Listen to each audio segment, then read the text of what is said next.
আজকে ঘুম থেকে উঠে এত কান্নাকাটির কারণ হচ্ছে যে তোমাদের দাদাভাই বলেছে ইয়াকে পড়তে বসাবে, ও পড়তে বসবে না তোমাদের দাদাভাইয়ের কাছে। সকালবেলায় বেশি ওর ঘোরা অভ্যাস হয়ে যাচ্ছে, তাই জন্য আজকে জোর করে পড়তে বসিয়েছে তোমাদের দাদাভাই ওকে। আর আমি এদিকে ফ্রেশ হয়ে এসে আজকে বানিয়েছিলাম গরম জল। তোমাদের দাদাভাই তো প্রত্যেক দিনই খায় গরম জল, কিন্তু আমাকেও খেতে বলে, আমার খেতে ভালো লাগে না। সকালবেলা খালি পেটে গরম জলটা খেলে আমার যেন আরও বেশি বমি পায়। তো আজকে একটু মধু আর লেবুর রস দিয়ে খেয়েছিলাম, তো খারাপ লাগলো না, ভালোই লাগলো। তো তোমাদের দাদাভাইকেও দিয়ে এসছি।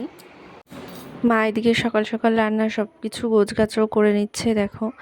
তো এর মধ্যে হিয়াও পড়াশুনো করে চলে এসছে। আমি রুটি বানিয়েছি আর ওকে একটা পরোটা ভেজে দিয়েছি। তোমাদের দাদাভাই বলেছিল যে পড়লে ওকে আজকে পরোটা দেওয়া হবে, তার জন্য করে দিয়েছি। আর আমাদের জন্য দেখো বানিয়েছি রুটি, ডিম অমলেট, আলুর তরকারি।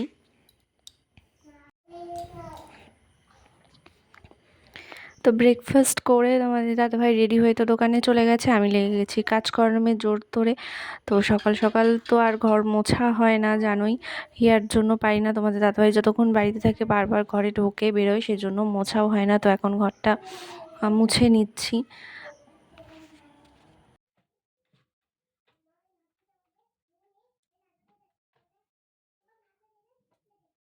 আর আমি প্রত্যেক দিনই তাই করি, তোমাদের দাদাভাই দোকানে চলে যাওয়ার পরেই আমি ঘরটা পরিষ্কার করেই মুছি।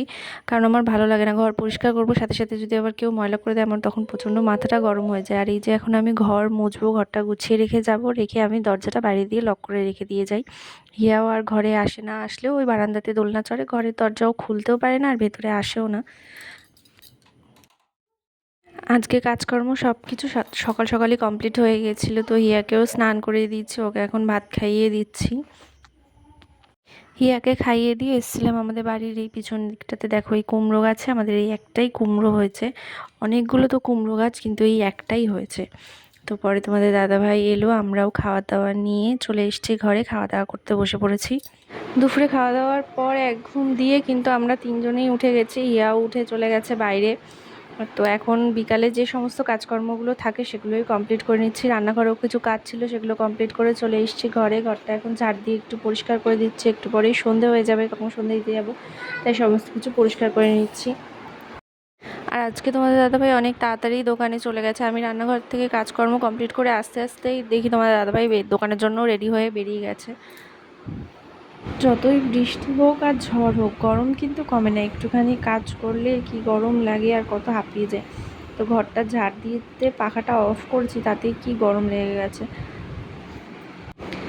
কাজ আর শেষ হয় না, একটা কমপ্লিট করে ভাবি যে এটাই হয়তো শেষ, কিন্তু তারপরে দেখি আরেকটা কাজ রেডি হয়ে বসে থাকে। তো দুপুরে জামা কাপড়গুলো তুলে এনেছিলাম, দুপুরে আর আলসেমি করে ভাঁজ করিনি, মনে করেছিলাম পরে ভাঁজ করব, তো রেখেই দিয়েছিলাম। এখন বাইরে গিয়ে দেখি চেয়ারের উপর জামা কাপড়গুলো রয়েছে। তো যাই হোক, এখনও যদি আলসেমি করে রেখে দিই তো এভাবেই পড়ে থাকবে। তো তার থেকে বরং ভাঁজ করে একবারে গুছিয়েই রেখে দিই, কাজটা আমার এগিয়ে থাকবে। সন্ধে হয়ে গেছে, সন্ধে দিতে যাবো।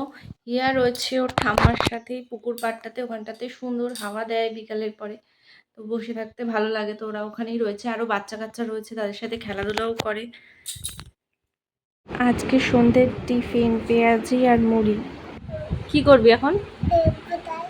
আর কি করবি আগে বল, আর কি করবি? হুম, কি করবা? আর কি করবা? আর এত দুষ্টুমি করেছে আজকে সন্ধ্যের থেকে, একে ঘুম পাড়াতে আমার পুরো 1.25 ঘন্টা লেগে গেছে। একবার ইপাস হয়, একবার ওপাস হয়, কত আদর ভালোবাসা ঘুমাতে আসলে আর পড়তে গেলে। সবে ঘুমালো। তো আজকের এই ভিডিওটা এতটুকুই রাখলাম, এখানেই এন্ড করছি। তোমরা সবাই ভালো থেকো, সুস্থ থেকো, আর ভিডিওতে কিন্তু লাইক করে দিও, আর অবশ্যই আমাদের চ্যানেলটা সাবস্ক্রাইব করে দিও। সবাইকে টাটা, গুড নাইট।